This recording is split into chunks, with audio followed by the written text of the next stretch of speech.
I opened the door as soon as I dash the bell. রুলসটা লিখতে হবে।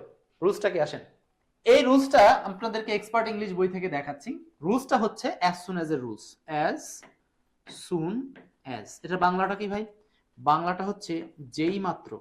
যেই মাত্র, যেই মাত্রর মিনিং অনেকে বুঝেন না, এটার বাংলা হচ্ছে একই সময়ে।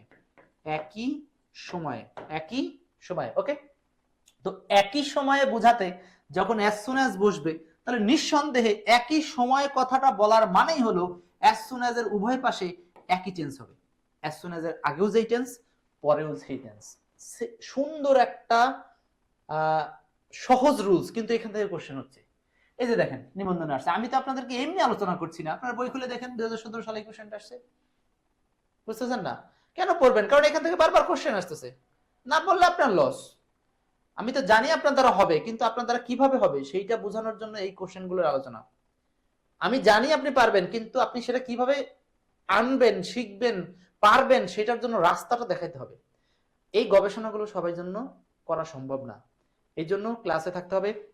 আচ্ছা, তাহলে আই ওপেন দ্য ডোর, এইখানে as soon as এর আগের অংশে আছে হলো ওপেন্ড। ওপেন্ড এটা ভার্বের 2 নম্বর রূপ, মানে যেটাকে আমরা বলি পাস্ট টেন্স।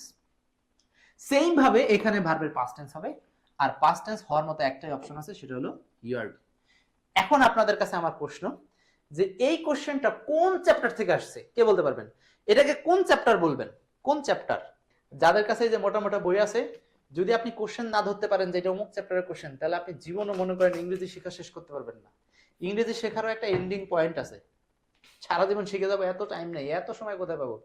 আমার দরকার হচ্ছে যা শিখলে আমার জীবনে কাজে লাগবে এবং যা শিখলে আমার পরীক্ষা কাজে লাগবে, এই দুইয়ের মধ্যে সীমাবদ্ধ থাকাই যথেষ্ট। এইবার আসেন, এই চ্যাপ্টারটার নাম হলো টেন্স উইথ কনজাংশন। লিখেন লিখেন, খাতা লিখেন লিখেন, এই চ্যাপ্টারটা পড়বেন, টেন্স উইথ কনজাংশন। আপনাদের কাছে যে বই আছে সেই বইতে থাকলে পড়েন, না থাকলে এক্সপার্ট ইংলিশ বই কিনে নেন, রকমারিতে পাওয়া যায়। টেন্স উইথ কনজাংশন এই চ্যাপ্টার নাম কি? টেন্স উইথ কনজাংশন, মানে কনজাংশনের সাথে ম্যাচ রেখে কখন কোন টেন্স ইউজ করব। এই চ্যাপ্টারটার মধ্যে আপনারা পাবেন হোয়েনের আলোচনা, হোয়াইলের আলোচনা, টিলের টিল, আনটিল, তারপরে দো, although, as soon as, before, after.